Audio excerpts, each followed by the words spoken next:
जी बिस्मिल्लाहिर्रहमानिर्रहीम। केमिस्ट्री का नया चैप्टर है फिजिकल स्टेट्स ऑफ मैटर। जिस तरह आपने पहले चैप्टर में मैटर के बारे में पढ़ा था, chemistry is the scientific study of matter. Chemistry में हम सारी की सारी स्टडी करते ही मैटर के बारे में। तो मैटर होता क्या है, सबसे पहले ये पता होना चाहिए। रिपीट कर लेते हैं, पता तो सबको ही है। अच्छा, फिजिकल स्टेट का क्या मतलब है? फिजिकल का क्या मतलब है? फिजिकल एक चीज होती है केमिकल, एक होती है फिजिकल। फिजिकल वो चीज जो नजर आती है, ठीक है ना, जिसकी आउटर अपीयरेंस आप समझ पाते हैं, समझ सकते हैं आसानी से। केमिकल प्रॉपर्टीज वो होती हैं जिनका तल्लुक एटम्स के साथ होता है, मॉलिक्यूल्स के साथ होता है, जो आम आंख से नजर नहीं आते। कोई टेस्ट करके पता चलता है कि ये अंदर से चीज किस तरह से बिहेव करती है। जिस तरह हम कहते हैं कि आप जब ब्लड टेस्ट करवाते हैं ना, तो वो आप कौन सा टेस्ट कर रहे होते हैं? ब्लड का केमिकल टेस्ट कर रहे होते हैं। तो फिजिकल वो चीज है, ब्लड आपको रेड कलर का नजर आ रहा है, ठीक है ना, बहता हुआ नजर आ रहा है, ये फिजिकल स्टेट उसकी है ना, जो आप सामने आसानी से देख पा रहे हो। तो किसी भी मैटर की फिजिकल स्टेट का मतलब क्या है कि मैटर अपनी किन नजर आने वाली हालतों में मौजूद है, ठीक है। तो सबसे पहले मैटर क्या होता है? Anything that has mass and occupies space is called matter. यानी हर वो चीज जो वजन रखे और जगह घेरे मैटर कहलाती है। उर्दू में इसको मादा कहते हैं। अब एग्जांपल क्या है? अब बजाय इसके कि हम लिखें chair, table, pencil, stick, mobile, camera, window, door, fan, light, bulb, black board, जो भी, तो हम क्या लिखते हैं? Everything. Everything around us is matter. हमारे इर्द गिर्द हर चीज मैटर है ना। क्यों? हर चीज का वजन भी और वो जगह भी घेर सकती है, ठीक है। हमारे इर्द गिर्द हर चीज क्या है? मैटर है, और कुछ भी हो। तो आप बेशुमार एग्जांपल्स आप ले सकते हैं, except light, sound, shadow etcetera. तो एवरीथिंग में तो सब कुछ आता है, लेकिन हमने कुछ चीजें निकाल दी हैं एवरीथिंग में से, यानी इनके अलावा सब कुछ मैटर है। लाइट आपको नजर तो आती है ना, एवरीथिंग में तो है ना। आप फिर ये मुकाबले में ना रहे कि ये एवरीथिंग में तो लाइट भी आती है, साउंड भी है, इधर आवाजें भी हम सुनते रहते हैं, और फिर साए वगैरह भी है। याद रखें, ये मैटर नहीं है, इनको हम नॉन मैटर कहते हैं। क्यों? लाइट जितनी भी पड़ रही हो, सूरज कितना बड़ा है अपनी जगह पर, सूरज खुद क्या है? मैटर है, लेकिन प्रोड्यूस क्या कर रहा है? दो तरह की energies, light energy, heat energy. सूरज के तुलू होने से हमें रोशनी भी मिलती है और हरारत भी मिलती है। तो ये दोनों एनर्जीज जो हैं, इनका एनर्जी कोई भी है, ये ध्यान में रखें। एनर्जी कोई भी है, उसका कोई वजन नहीं है, उसकी कोई जगह नहीं है। देखे ना, लाइट पड़ रही है तो आपको अपने ऊपर कोई वजन महसूस होता है? वो लाइट की कोई जगह घेरी हुई है, लाइट के ऊपर बैठ जाते हैं ना सारे। लाइट तो प्रोवाइड की जाती है, ठीक है। तो लाइट मैटर नहीं है, यानी लाइट का वजन आप नहीं कर सकते। अगर आप एक डिजिटल बैलेंस जाके रखते बाहर धूप पर, तो कितनी किरणें आ रही हैं सूरज की in the form of light waves, तो आपको कोई रीडिंग नजर आएगी? कितनी किरणें आगे इधर पड़ी हैं, तो अब उसकी जीरो से रीडिंग चेंज होकर कुछ और हो गई है कि वजन बढ़ रहा है, नहीं, ठीक है। इसी तरह साउंड, आप जितना मर्जी ये बात करें, किसी की बात से आपको जिस्मानी दबाव तो नहीं महसूस होता है, ज़हनी होता है। तो ज़हन का ताल्लुक किसके साथ है? वो तो एब्स्ट्रैक्ट चीज हो गई ना, फिजिकल तो नहीं है, ठीक है। यानी आप किसी के सर के ऊपर मुंह रख के बोले, जोर से चीखे मारे, उसके सर पे कोई वजन तो नहीं महसूस होगा उसको, ठीक है ना, समझ आ रही? तो ये साउंड भी एनर्जी है, साउंड एनर्जी है कि नहीं? क्योंकि एनर्जी ट्रैवल किस फॉर्म में करती है? वेव्स की फॉर्म में। तो साउंड की भी वेव्स होती है, ठीक है। और साउंड को एक जगह से, यानी अपने ओरिजिन से किसी और मीडियम तक पहुंचने के लिए किसकी जरूरत होती है? एयर की। खला में तो आवाज नहीं है कोई। खला में अगर आप चले जाए ना, तो उधर सामने अगर धमाका होगा ना, तो आपको आवाज ही नहीं आएगी। यही वजह है, क्या है? यही वजह है कि हमारी खला में कितने बड़े बड़े सितारे टूट रहे होते हैं, कितने बड़े बड़े धमाकों की सूरत में हमें आवाज नहीं आती। यही वजह है कि खला से आवाज जमीन तक आ ही नहीं सकती। क्यों? आवाज को पहुंचने के लिए एयर की जरूरत होती है, एयर के अंदर पार्टिकल्स की जरूरत होती है, आवाज वाइब्रेट कर करके पहुंचती है। और फिर आपने फिजिक्स में पढ़ा होगा कि आवाज की जो रफ्तार है सबसे ज्यादा कहां होती है? एयर में, लिक्विड में, या सॉलिड में? एयर में। एयर में ज्यादा आपको आवाज आएगी या पानी में? पानी में ज्यादा आएगी होगा, तो क्योंकि एयर में मॉलिक्यूल्स एक दूसरे से दूर दूर होते हैं। तो पानी जो समंदर है, उसमें तो पानी, जितना भी पानी है, सारे मॉलिक्यूल जुड़े हुए हैं, ये ध्यान में रखें आप, ठीक है ना।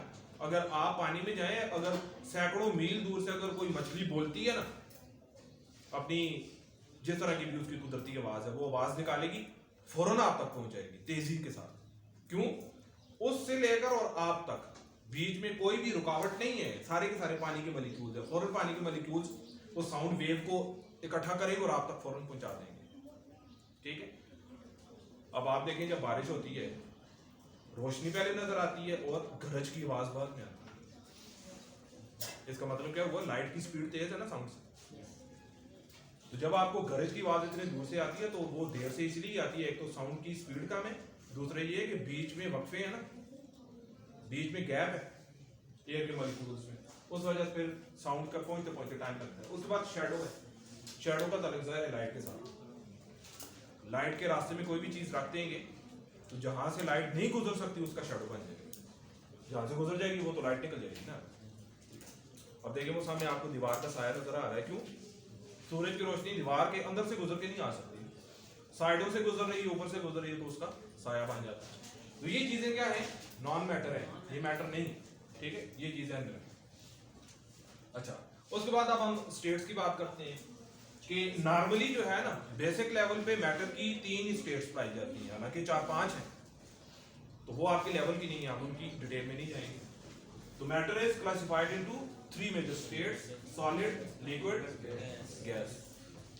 तो आइए सबको वन बाय वन स्टडी करते हैं कि सबकी अपनी अपनी क्या क्या प्रॉपर्टीज है। आप किसी भी सॉलिड को, लिक्विड को, गैस को कैसे आप आइडेंटिफाई कैसे करेंगे? जल्दी से, ठीक है ना?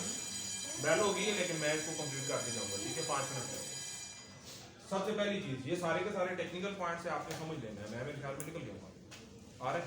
कवर हो रहा है? कवर हो रहा है? नहीं है तो आप में से किसी ने फेर दिया हो? अब है? सॉलिड, सॉलिड क्या है? सॉलिड मैटर की वो स्टेट है जिसकी शेप भी डेफिनेट होती है और वॉल्यूम भी डेफिनेट होता है। इस चीज को समझे जरा। शेप किस चीज को कहते हैं? शक्ल को। जिस तरह की किसी भी चीज की स्ट्रक्चर होती है उसको क्या कहते हैं? शेप। और वॉल्यूम का क्या मतलब है? जगह घेरने के अंदाज को। ठीक है ना? वॉल्यूम क्या होता है? वॉल्यूम को हम कहते हैं स्पेस ऑक्युपाइड। कोई भी चीज जितनी जगह घेर सकती है ना उसको हम उसका वॉल्यूम कहते हैं। अब मेरा वॉल्यूम क्या है? जितनी जगह पे मैं खड़ा हूं, ये मेरा वॉल्यूम है। इस स्टिक का वॉल्यूम क्या है? अगर आप स्टिक को किसी भी जगह पे रखते हैं तो इस स्टिक ने जितनी जगह घेर ली है इसको इसका वॉल्यूम कहेंगे। ठीक है ना? तो किसी भी सॉलिड को, फॉर एग्जांपल ये सॉलिड है, इसको हम अगर किसी जगह पे रखते हैं तो जितनी जगह ये घेर लेता है ये इसका क्या है? वॉल्यूम। क्या है? तो सॉलिड को हम कैसे पहचानते हैं कि मैटर की वो स्टेट है जिसकी शेप डेफिनेट, डेफिनेट का मतलब है मखसूस, जो चेंज नहीं होती, लम्हा बलम्हा। ठीक है ना? डेफिनेट का मतलब क्या है? मखसूस, खास किस्म की होगी। ये देखें, ये मतलब डायरी है ना, ये सॉलिड है, इसकी शेप डेफिनेट है विद 4 कॉर्नर्स, 4 कोने हैं ना, इसकी शेप यही रहेगी, चेंज तो नहीं होगी। ये तो नहीं आप कल आएंगे तो शेप चेंज होगी। तो इसकी शेप डेफिनेट होगी जब तक आप इसको खुद डैमेज नहीं करेंगे, ये इसी तरह रहेगा। और दूसरा इसका वॉल्यूम जितना है, आज आपने आके रखा है तो इसने इतनी जगह घेरी है, कल आके रखेंगे इतनी जगह घेरी। तो इसका मतलब क्या है? मखसूस, यानी तब्दील ना होने वाली। उसके बाद जब आप सॉलिड के मॉलिक्यूल्स को एनालाइज करते हैं तो आपको ये बात पता चलती है कि सॉलिड के अंदर जितने भी मॉलिक्यूल्स हैं उनके दरमियान फोर्सेस ऑफ अट्रैक्शन या इंटरमॉलिक्यूलर फोर्सेस बड़ी स्ट्रांग है, स्ट्रांगेस्ट है। अच्छा, एक बात आप ये ध्यान में रखें कि मैटर की कोई भी स्टेट वजूद में आती ही इंटरमॉलिक्यूलर फोर्सेस की वजह से। ये ध्यान, ये तीनों स्टेट्स इंटरमॉलिक्यूलर फोर्सेस में तब्दीली की वजह से आती हैं सामने। तो सॉलिड के अंदर इंटरमॉलिक्यूलर फोर्सेस सबसे ज्यादा स्ट्रांग, मॉलिक्यूल्स एक दूसरे के साथ या पार्टिकल्स एक दूसरे के साथ बड़ी मजबूती से जुड़े होते हैं तभी तो वो सॉलिड होती है। समझ आ गई? वो इधर उधर हरकत नहीं कर सकते, एक दूसरे के साथ बिल्कुल जुड़े हुए होते हैं, उनको कोई भी आजादाना हरकत करने का मौका नहीं मिलता। इसके बाद इसी वजह से सॉलिड्स की डेंसिटी आई होती है। डेंसिटी कहते हैं भारीपन को, किसी चीज का डेंस होना। समझ रहे हैं? डेंस होने से मुराद क्या है? किसी चीज का भारीपन। तो सॉलिड्स आप देखते हैं अपनी रोजमर्रा की जिंदगी में आपका पारा पड़ता होगा कि जितने भी सॉलिड्स हैं वो भारी होते हैं ना। भारी किस वजह से होते हैं? उनका मास ज्यादा होता है। मास किसको कहते हैं? वजन को कहते हैं ना। Quantity of matter in an object is called मास। किसी भी चीज में जितना मादा ज्यादा होगा उसका मास उतना होगा।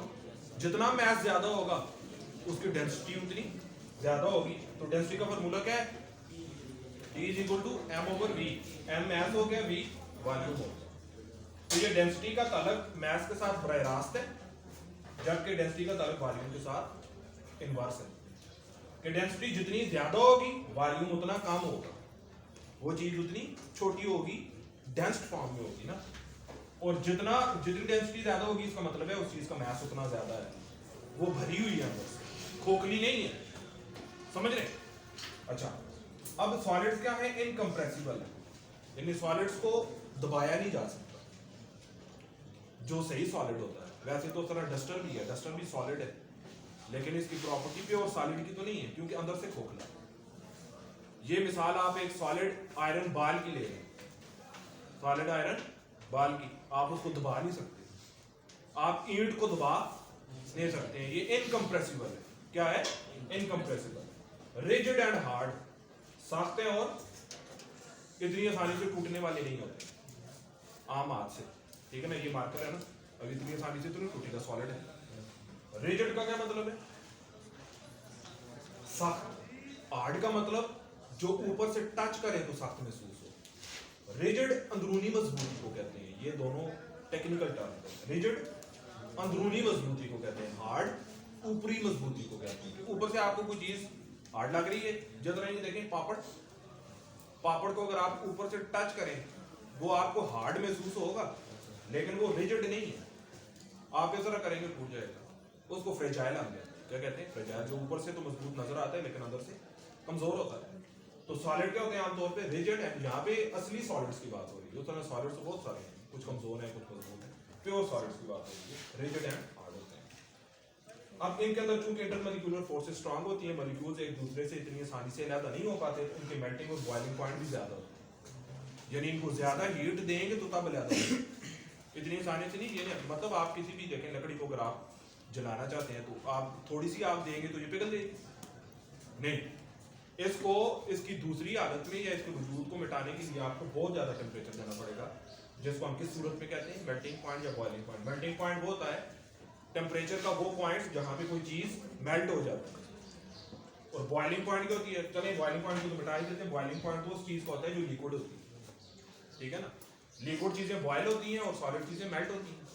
तो सॉलिड्स का मेल्टिंग पॉइंट होगा ना, यानी वो टेम्परेचर जिस पे कोई सॉलिड मेल्ट होना, पिघलना शुरू कर दे। तो आमतौर पे सॉलिड्स के मेल्टिंग पॉइंट क्या होते हैं? हाई होते हैं। यानी बहुत टेम्परेचर देना पड़ता है जो मॉलिक्यूल्स को एक दूसरे से अलग करने के लिए, क्योंकि मॉलिक्यूलर फोर्सेस क्या होती हैं? स्ट्रांग होती हैं। फिर की टाइप्स दो हैं सॉलिड्स की, एक क्रिस्टलाइन सॉलिड्स और दूसरा एमॉर्फस सॉलिड्स। क्या? Amorphous solids. क्रिस्टलाइन का मतलब ये है कि वो सॉलिड जिनके अंदर उनके मॉलिक्यूल्स की खास तरतीब हो, यानी कतार के साथ वो मॉलिक्यूल डिसिप्लिन में, ये नहीं कि जब चाहे इधर उधर हो जाए, ठीक है। जिस तरह आप क्लास में डिसिप्लिन के साथ बैठे हुए हैं ना, बाकायदा आपकी रोज बनी हुई है, एक बेंच पे 2 है या 3 दिन बैठे हुए हैं, तो डिसिप्लिन के साथ बैठे हुए हैं, तो हम कह सकते हैं कि हमारी इस क्लास का जो पैटर्न है वो क्रिस्टलाइन पैटर्न है। इधर उधर हजूम और एक यानी रेवड़ की शक्ल में नहीं बैठे हुए हैं, यहाँ पे तरतीब के साथ बैठे हुए हैं। तो वो सॉलिड जिसके अंदर उसके आयंस पार्टिकल जो मॉलिक्यूल के खास तरतीब में, उसको क्या कहते हैं? Crystalline solid. और एमॉर्फस वो होते हैं जिनके अंदर उनके पार्टिकल्स की जो मॉलिक्यूल की खास तरतीब नहीं होती, जैसे लकड़ी है, प्लास्टिक है और शीशा है। लेकिन क्रिस्टलाइन सॉलिड में एग्जांपल किसके आ जाएंगी? जितने भी साल्ट्स हैं, जितने भी नमकियात हैं, उनके अंदर जितने भी आयंस होते हैं ना, ये पार्टिकल्स या मॉलिक्यूल्स होते हैं, वो बड़ी खास तरतीब के साथ एक खास पैटर्न में जुड़े हुए हैं, या चौकोर होंगे या त्रिकोण होंगे या किसी और शक्ल में होंगे। उनको हम क्या कहते हैं? Crystalline solid. वो बड़े महंगे होते हैं, उनकी खास तरतीब होती है, बड़े प्योर होते हैं। और एमॉर्फस सॉलिड्स प्योर नहीं होते हैं, ये ना खालिस होते हैं, ये खालिस होते हैं। अच्छा, नॉन डिफ्यूजिबल। डिफ्यूजन तो आप पढ़ चुके हैं। डिफ्यूजन किसको कहते हैं? किसी भी चीज के मॉलिक्यूल्स का एक जगह से दूसरी जगह खुद ब खुद मुंतकिल हो जाना, अपनी हाई कंसंट्रेशन से लो कंसंट्रेशन की तरफ। तो अगर आप एक सॉलिड रख देते हैं तो वो डिफ्यूज होगा, उसके मॉलिक्यूल्स खुद ब खुद उसमें से निकलेंगे, जाएंगे कहीं नहीं। क्यों? कुव्वत कशिश इतनी मजबूत है कि वो मॉलिक्यूल्स एक दूसरे से अलग होकर कहीं जाते नहीं। समझ आ गई? तो ये बात होगी सॉलिड्स की। अब लिक्विड की बात देख लें, इन कंपैरिजन देख लें, ठीक है। जिन्हीं मेजर प्रॉपर्टीज हम सॉलिड में पढ़ चुके हैं ना, अब बाकी जो दो स्टेट्स हैं उनकी इनकी कंपैरिजन नहीं पड़ेगी। लिक्विड मैटर की वो स्टेट है जिसमें डेफिनेट वॉल्यूम तो होता है लेकिन शेप इनडेफिनेट होती है। पानी की मिसाल आपने, अगर आप 1 किलो पानी ले लें, 1 किलो पानी के साथ आप खेलें, कभी एक बर्तन में डाल लें कभी दूसरे बर्तन में डाल लें, ठीक है, तो अब वो पानी रहेगा तो 1 ही किलो जो 1 लीटर, ठीक है ना, वॉल्यूम उसका चेंज नहीं होगा, जगह उतनी ही घेरेगा जितनी घेर सकता है 1 लीटर पानी। लेकिन अगर आप उसको कभी जग में डाल लेते हैं कभी घड़े में डाल देते हैं, शेप अपनी वो चेंज कर लेगा उस कंटेनर के हिसाब से जिस कंटेनर में आपने उसको डाला हुआ है। समझ रहे हैं बात को? यानी कभी आप उसको कुकर में डाल रहे हैं, कभी आप उसको ढिचके में डाल रहे हैं, कभी आप उसको जग में डाल रहे हैं, कभी आप उसको घड़े में डाल रहे हैं, पानी 1 ही लीटर है लेकिन उसकी शक्ल चेंज होती जा रही है। तो इसका मतलब है उसकी शक्ल जो है वो मखसूस नहीं है, शेप उसकी इनडेफिनेट है, लेकिन वॉल्यूम उसका जितना आपने लिया हुआ है उतना ही रहेगा, वो पानी ज़ाया तो नहीं होगा। 1 लीटर पानी है, एहतियात से अगर आप उसके यानी पोर्शन को किसी भी पोर्शन को गिराए बगैर अगर आप उसको यूज़ करते जाएंगे, एट द एंड आप देखेंगे कि कितनी बर्तनों में से अगर आप उसको गुजार के लाएंगे तो वो रहेगा कितना 1 ही लीटर, लेकिन शक्लें वो चेंज करता रहता है। तो ये प्रॉपर्टी किसकी होगी? लिक्विड की। फिर इसकी लो डेंसिटी होती है, वीक इंटरमॉलिक्यूलर फोर्सेस होती हैं सॉलिड्स की निस्बत, तभी तो ये बहने की सलाहियत रखता है, ठीक है ना। सॉलिड की सबसे ज्यादा मजबूत और जो लिक्विड है उसकी सॉलिड से कम होती है, यानी दरमियानी होती है, गैस और सॉलिड की बीच वाली इंटरमॉलिक्यूलर फोर्सेस होती हैं, इनकी डेंसिटी लो होती है। ये मिसाल मैंने आपको दी थी कि एक आप 3 गुब्बारे ले लें, तीनों स्टेट्स ऑफ मैटर की डेंसिटी को मालूम करने के लिए। एक में आप जो है वो जो बंटे होते हैं जिनको हम क्या कहते हैं, कंचे भी कहते हैं या ग्लास बॉल्स भी हम उनको कहते हैं, वो आप उनसे आप एक गुब्बारे को भर लें जितना भर सकते हैं, फिर पानी से भर लें, फिर गैस से भर लें, तो फिर आप वजन करें आपको पता चल जाएगा कि इसकी डेंसिटी ज्यादा है, ठीक है। अब ये स्लाइटली कंप्रेसिबल है, पानी अगर है किसी जगह तो उसके ऊपर प्रेशर डालेंगे उसको थोड़ा सा कंप्रेस किया जा सकता, ठीक है, ज्यादा नहीं किया जा सकता। सॉलिड को तो किया ही नहीं जा सकता। फ्लूइडिटी का क्या मतलब है? कोई चीज फ्लो होने के काबिल होती है। क्या होती है? फ्लो होने के काबिल होती है, यानी एबिलिटी टू फ्लो। अब कोई भी लिक्विड फ्लो क्यों करता है? क्योंकि उसके मॉलिक्यूल्स या पार्टिकल्स एक दूसरे के ऊपर स्लाइड ओवर कर रहे होते हैं, क्योंकि इनकी मॉलिक्यूलर फोर्सेस सॉलिड्स की निस्बत क्या होती है? थोड़ी कम होती हैं, तो वो इनको कुछ ना कुछ हरकत करने का मौका मिल जाता है, मॉलिक्यूल्स एक दूसरे के ऊपर स्लाइड कर रहे होते हैं, जिसकी वजह से पानी हो गया या दूध हो गया या पेट्रोल हो गया, कोई भी लिक्विड है तो वो बहने की सलाहियत को रखता है, ठीक है।